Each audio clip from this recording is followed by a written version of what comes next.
Hello and welcome to this lecture, and in this lecture we are going to learn something about the grid layout. So as the name suggests, a grid layout is nothing but a layout in which elements are going to be placed in a grid-like fashion. So basically you will have elements placed in the form of rows and columns. So without wasting any time, let's take a simple example to understand how the grid layout actually works. So the first thing which we do is that we replace this thing with a grid layout. And now in the grid layout, as the grid layout is actually going to contain a number of rows and number of columns, you do need to specify the number of rows and number of columns which you have in your grid. So in order to specify that, you go inside the grid layout tag and you specify the number of columns. So you type Android, and the property which we are going to use is going to be column count. So you type column count equals, and let's say this is going to have 2 columns. And you could do the same thing with rows as well. So you type Android row count and you could set it equal to 2 as well. So now in this case we are going to have a grid with 2 rows and 2 columns. So now let's learn how to add elements to that particular grid. So in order to add elements, let's say you want to add a button, so you simply type in button, and let's basically go ahead and define some properties for this button. So this is going to be, so right now as you could see, the button has no text. So let's type in some text like, let's say button 1. And now as you could see, the button 1 is actually placed nowhere. So what we will do is that we will try to place it in the row 0 and column 0. So in order to do that, we type in Android layout row equals 0 and Android layout column is equal to 0 as well. So this is the 0th row and 0th column. Now let's go ahead and try to replace the row with the second row, and the second row is actually equal to the first row because in a grid layout the rows and columns actually start with a 0. So now if you replace the row with 1, as you could see, the row 1 and column 0 lies over here. Now what if you actually make it equal to row 1 and column 1? So it's going to be placed over here because row 1 and column 1 is here. So essentially these are your columns. So this is column 0, this is column 1, and these are your rows. So this is row 0 and this is row 1. So this is row 1 and column 1. So this actually gets placed over here. So if you want to place this button at the rightmost top corner, so in this case this is going to be column 1 and row 0. So if you type in column equals 1 and let's say row equals 0, then as you could see it's going to be placed at the top over here. So that's how a grid layout actually works. And now let's go ahead and try to build the same type of email application form which we had in the previous lecture. So for that, what we will do is that we will design a layout of, let's say, 3 rows and 2 columns. So for that, what we will do is that we will try to design a layout of 2 columns and 3 rows. So let's specify the column count as 2 and the row count as 3.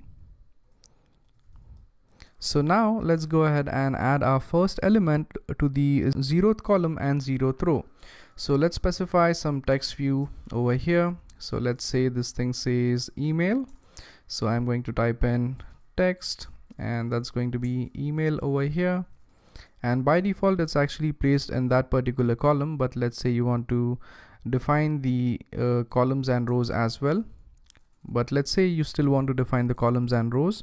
So we type layout column equals 0 and the layout row equals 0 as well. Okay, so this thing is placed correctly. Now let's assume that you want to place something in the column number 1, row number 0. So let's go ahead and add an edit text, and that is going to be having a hint, and which is going to say enter email, and by default it's actually placed over there, but still we are going to specify the column, and the column is going to be equal to 1 and the row is going to be equal to 0. Okay, so once this thing is done, we are pretty much good to go. Now we do need to add the message field as well. So what we will do is that we will type in edit text, and that's going to be having a hint of, let's say, enter message, and it automatically gets added to the next thing over here, but you still need to specify the row and column. So that is going to be Android layout column, and that's actually going to be equal to column 0, and that's going to be equal to row 1. So we type row equals 1, and we are good to go. But let's assume that if you want to actually span this thing to 2 columns, so right now this is only accumulating a single column and you want to make it span to 2 columns. So what you could do is that you could use an additional property which is called as column span. So you could type an Android column span and specify the column span as 2. So what this will do is that it's actually going to span up 2 columns for this particular edit text. So now it's actually going to span 2 columns instead of a single one. So once this thing is done, we are basically good to go. And now let's also give it a layout gravity. So we'll type in layout gravity and we will type in equal to fill. And that's actually going to fill up the entire column over here. So once this thing is done, we are pretty much good to go. Now the only thing which you need to do is that you need to add a button over here at the bottom. So what we will do is that we will type in button, and let's say the button has text which says something like, let's say, send. And now as you could notice that the button is actually aligned to the left part, and let's say you want to align it to the center over here. So what we will do is that first we will set up the columns and rows.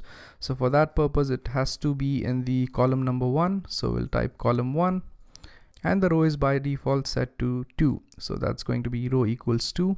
Okay, so once this thing is done, the final thing which we do is that we basically try to set the button to center.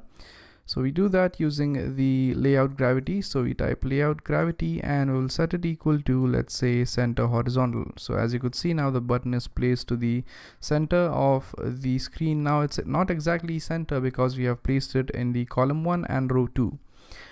Okay, so once this thing is done, we are pretty much good to go. Now there are a few minor things which you do need to change over here. So for example, for this particular enter message, what you need to do is that this should actually have the gravity set to top. So basically you want to display this text to the top even though it spans the entire thing. So what we will do is that we will add an additional gravity property and set it equal to top. And as you could see, now we are almost done designing the layout for our email sending application. So that's it for this lecture, and I hope you guys were able to understand how a grid layout actually works and how a grid layout can be used to design a particular layout of a particular application. So essentially in a grid layout, you are going to have a grid of rows and columns. You could specify the number of rows and number of columns over here by using the column count and row count properties. Then you could keep on adding the elements and keep on assigning them the row and column positions to place them in a particular row and column. So thank you very much for watching, and I'll see you guys next time. Thank you.